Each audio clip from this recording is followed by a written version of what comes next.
queridos! Hoje é a nossa aula de História, tá certo? Quinto ano, hoje, quinta-feira, 4/3/2021, tá certo? As páginas são 262 a 275, ok? Capítulo 2 do módulo 1, tá? O encontro de povos, tá? Já olhamos aqui a abertura do capítulo, certo? E aí vamos passar para 264, que fala sobre as grandes navegações, certo, meus amores? Que diz o seguinte: em 1500, os portugueses entraram em contato com os indígenas que habitavam o território onde atualmente é o Brasil. Mas você sabe como eles chegaram até aqui? Vocês sabem? Vamos lá. Então a gente tem essa imagem aqui e ele pede para você descrever o que mais chamou a atenção de vocês, certo? No século XV, os europeus conheciam, além da Europa, apenas partes da África e da Ásia. Os oceanos eram pouco explorados, pois não havia instrumentos de orientação nem embarcações para navegar de forma segura.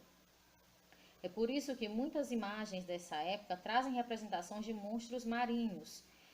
O medo do desconhecido ainda marcava o imaginário europeu.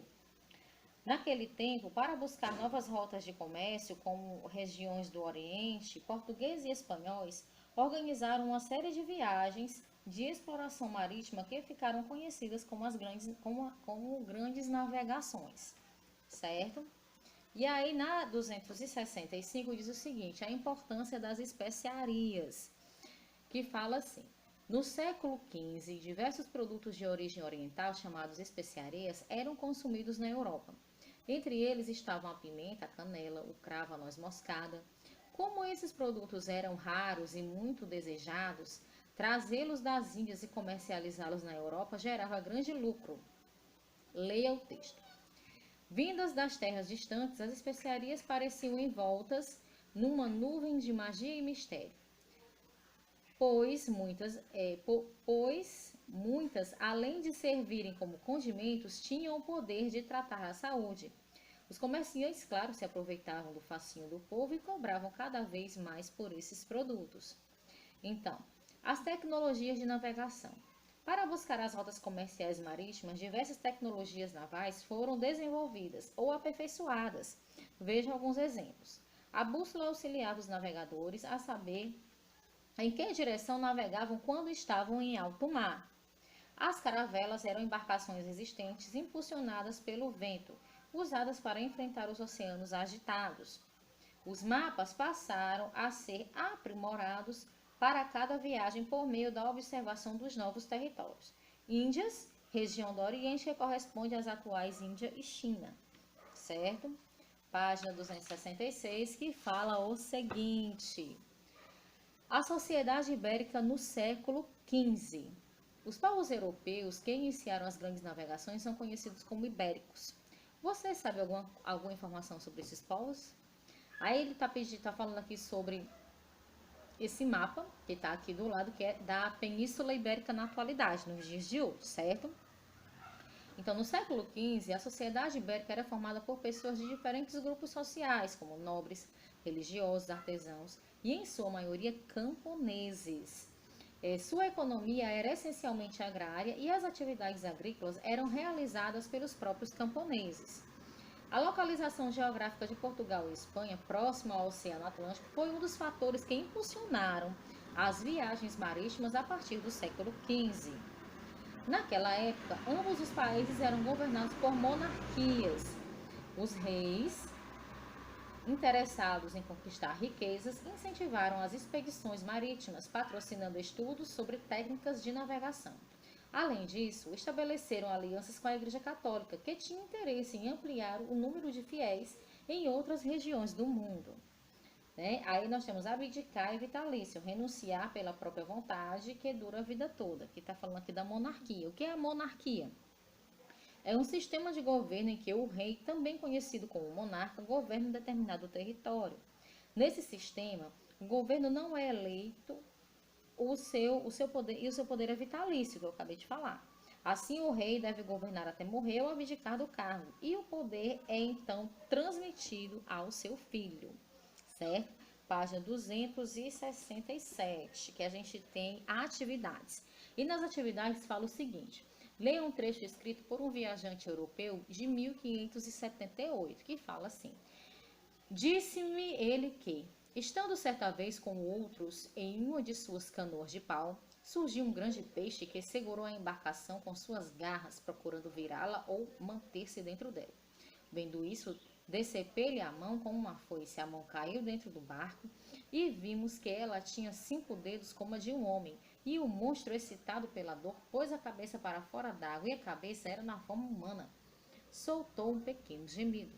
E aí ele diz assim: em sua opinião, esse trecho representa o imaginário europeu nas épocas das grandes navegações? Claro, pessoal. Esse trecho que ele fala aqui é totalmente fruto da imaginação deles, certo? Então, na segunda questão fala o seguinte: associe cada palavra à sua respectiva descrição. Então, nós temos aqui A, caravelas, B, mapas, C, bússola, né? Então, é assim, utilizando como guias nas viagens, utilizados como guia nas viagens, traziam a representação dos continentes e dos oceanos, que são os mapas, né? Letra B. Esse instrumento orientava os navegadores em alto mar para que soubessem em que direção deveriam seguir. Letra C, a bússola. Embarcações à vela que dispensavam o uso de remos. Letra A, as caravelas. Aqui na 268, meus amores, a gente tem aqui o cotidiano nas embarcações, certo? Aqui, estão vendo? Então vamos lá, o cotidiano nas embarcações que fala o seguinte: nas grandes navegações, as viagens costumavam ser longas, cansativas. Os marinheiros tinham um dia a dia cheio de trabalho. Suas obrigações eram, por exemplo, reparar os danos dos equipamentos, controlar as velas conforme os ventos e preparar os alimentos. O consumo de água era controlado e a alimentação era insuficiente, baseada em produtos como bolacha salgada, carne seca, alho, vinho e peixe. Havia pouca higiene no armazenamento dos alimentos e muitos deles ficavam sujeitos à contaminação. Aí, em atividades aqui embaixo, ele diz o seguinte: releia um relato feito pelo marinheiro Antônio Pigafetta em 1520, né? Então, para não morrer de fome, chegamos a um ponto crítico de comer pedaços de couro que havia se coberto no mastro maior. Frequentemente, nossa alimentação ficou reduzida à serragem de madeira como única comida, posto que até os ratos, tão repugnantes ao homem, chegam a ser um manjar tão caro que se pagava meio ducado por cada um. Então, segundo o relato, como era a alimentação durante a viagem? Insuficiente, né? Até ratos eles comiam. Então, converse com seus colegas sobre como devia ser a saúde dos marinheiros, considerando que eles comiam. A saúde deles devia ser assim, bem debilitada, né? Por conta da alimentação, não tomava água, era regrada, muito trabalho, pouco descanso, né? Então, na página 269, a gente vai falar sobre as rotas de navegação, tá, pessoal? Quero que vocês observem bem esse mapa e as setas que estão indicando as rotas de navegação, certo? Acompanhem comigo. Ao longo do século XV, os povos ibéricos realizavam grandes expedições oceânicas. Os navegantes espanhóis acreditavam que, navegando sempre em direção ao oeste, daria a volta no planeta e chegariam às Índias. Os portugueses, no entanto, chegaram antes às Índias, contornando o continente africano, como está no mapa aqui, tá? E aí embaixo a gente fala sobre o Tratado de Tordesilhas de 1494, que no século XV, Portugal e Espanha eram as maiores potências marítimas europeias. Para evitar disputas de território em 1494, os monarcas desses dois reinos assinaram o Tratado de Tordesilhas. Esse tratado estabelecia uma linha imaginária de 370 léguas, 1.770 quilômetros a oeste das ilhas de Cabo Verde. As terras que estavam a oeste da linha pertenceriam à Espanha e as terras que estavam a leste pertenceriam a Portugal. Tá? E aí vamos lá, página 270, a gente tem as sociedades africanas, que fala o seguinte: no século XV, ao navegar pela costa da África, os portugueses entraram em contato com diversos povos que habitavam na região. Então, cada povo africano tinha um modo de vida particular, com sua própria língua e seus costumes. Esses povos tinham também diferentes formas de se organizar politicamente, tá? E alguns eram nômades, ou seja, não tinham moradias fixas e viviam se mudando de lugar. Outros se uniam em pequenas aldeias familiares, sob a liderança de um rei ou uma rainha, de acordo com os costumes de cada povo. Além disso, havia os impérios, com os governos centralizados que dominavam vários povos de grandes extensões de terra. Né? Então, conheça algumas características de três povos africanos do século XV. A gente tem aqui os berberes, que eram um povo nômade que habitava a região do deserto do Saara. Eles formavam caravanas e percorriam o deserto praticando o comércio, conectando regiões ao norte e ao sul do Saara. Os mandigas, que formavam o Império Mali, unidade política que dominou a extensa área do oeste da África, que incluía vários povos. Eles construíam diversos centros religiosos, né? Conhecidos como as mesquitas, tá? Os iorubás, que formavam aldeias lideradas por um chefe, e esse líder submetia-se ao rei, conhecido como Une. Os oribás dominavam a metalúrgica e produziam obras de arte e instrumentos de metal, ok? Então, aqui, ó, as tradições culturais africanas, na 271, certo aqui? Certo, meus amores? Então, as sociedades africanas praticavam a agricultura, a pecuária, a caça e a pesca. Também faziam trocas de comércio de produtos e desenvolviam técnicas artesanais de cerâmica, tecelagem e metalúrgica. Na África, a tradição oral era bastante valorizada. Os griots eram as pessoas responsáveis pela transmissão de informações de geração em geração. Eles narravam histórias geralmente acompanhadas por música e as narrativas contadas pelos griots faziam parte das tradições das comunidades e representavam aspectos da sua história e costumes.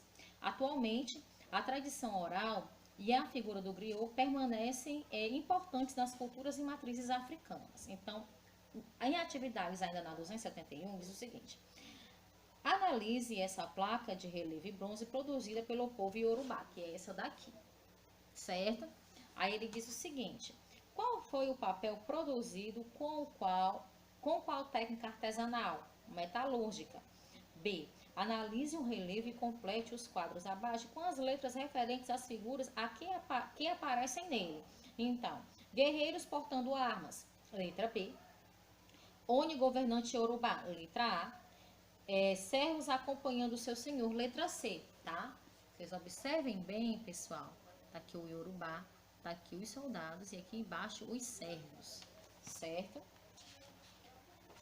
Na 272, ok, a gente fala sobre os estudos históricos, certo, pessoal?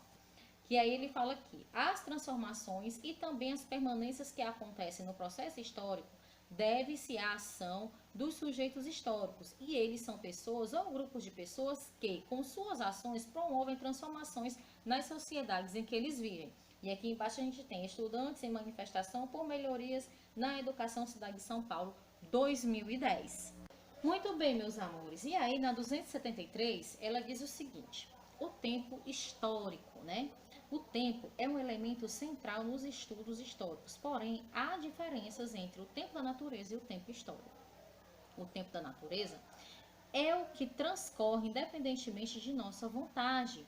Ele pode ser percebido, por exemplo, pelo decorrer nos dias e o envelhecimento das pessoas. O tempo histórico, por sua vez, é caracterizado pelas transformações e também pelas permanências que ocorrem nas sociedades. Ao estudar a história, você vai perceber que existem épocas em que muitas transformações ocorrem rapidamente e outras em que as coisas se modificam lentamente. Veja algumas transformações aqui dessa imagem. É o mesmo lugar, mas ao longo do tempo, ao longo dos anos, passou por transformações, certo? A Avenida Paulista de 1911 e a mesma Avenida Paulista de 2010. Né? Então, passou realmente por muitas transformações. Então, a gente aqui na 274, a gente já tem a atividade, certo? Então, primeira questão diz o seguinte: enumere os fatos na sequência em que elas ocorrem, tá? Então, a expedição comandada por Pedro Álvares Cabral chegou ao território onde atualmente é o Brasil e depois seguiu viagem até as Índias. Então, número 3. Cristóvão Colombo viajou em direção ao oeste com o objetivo de chegar às Índias, mas acabou chegando à América. Número 1. Vasco da Gama comandou a primeira expedição portuguesa ao chegar às Índias. Número 2. Sequência 3, 1, 2, certo? Preencha as lacunas das frases a seguir com as palavras abaixo. Tempo, sujeitos históricos, passado e fontes históricas. Então, acompanhe comigo. Letra A. Objetos pessoais, fotografias e diários são alguns exemplos de fontes históricas. Letra B. São consideradas fontes históricas tudo aquilo que pode nos fornecer informações sobre o passado. Tá? Letra C. O tempo é um dos elementos mais importantes para os estudos históricos. D. Os sujeitos históricos são responsáveis pelas transformações que ocorrem em uma sociedade.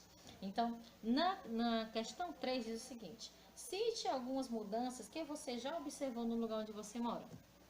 Tá? Observe o lugar que você mora, assim, nos últimos 5 anos. O que foi que mudou? Tá? E aí você transcreve aqui na questão 3, tá bom? Página 275, encontro com indígenas, que fala o seguinte: a expedição comandada por Pedro Álvares Cabral chegou ao litoral do território brasileiro no dia 22 de abril de 1500. Os portugueses, ao chegarem a essas terras, estabeleceram os primeiros contatos com os povos indígenas. Como você imagina o encontro desses povos tão diferentes? Para saber um pouco sobre esse encontro, é importante conhecermos o que foi registrado sobre ele naquela época. O texto que você vai ler a seguir é um trecho da carta escrita por Pero Vaz de Caminha, escrivão da expedição de Cabral ao rei de Portugal, Dom Manuel. Nessa fonte histórica, Pero Vaz de Caminha descreve os primeiros contatos entre indígenas e portugueses, que fala o seguinte: a pele deles é parda, meio avermelhada. Eles têm bons rostos e narizes, e são bem feitos. Andam nus, sem nada que cubra seus corpos, e não fazem o menor caso de cobrir ou mostrar as suas vergonhas. E são tão inocentes nisso como ao mostrar o rosto. Ou seja, as vergonhas. O que são as vergonhas? São as partes íntimas, né? Os índios naquela época, eles não tinham o menor... não existia pudor, eles eram seres inocentes. Então, eles andavam mesmo pelados, sem roupa, não se sentiam constrangidos nem envergonhados, né? E eles andavam mesmo com as suas partes íntimas à mostra, certo? Então, ele diz assim, ó, lá embaixo: com base na leitura do trecho da carta de Pero Vaz de Caminha, que diferenças podem ser notadas entre a cultura indígena e a portuguesa? Gente, gritante, de um extremo ao outro, né? Principalmente assim, quando ele fala, no trecho da carta mesmo, quando ele fala que os índios não cobriam, né? Andavam nus, e eles totalmente cobertos, né? Da cabeça aos pés. Então, após a leitura desse trecho, sua visão sobre o encontro entre portugueses e indígenas mudou? E aí, mudou? O que vocês acham? É com vocês, certo? Meus amores, amanhã nossa aula é ao vivo pelo Google Meet. Estou morrendo de saudade de vocês, quero ver vocês lá, hein? Ao vivo, vamos ver, vamos conversar, vamos estudar e vamos matar a saudade, tá bom? Beijo! Tchau!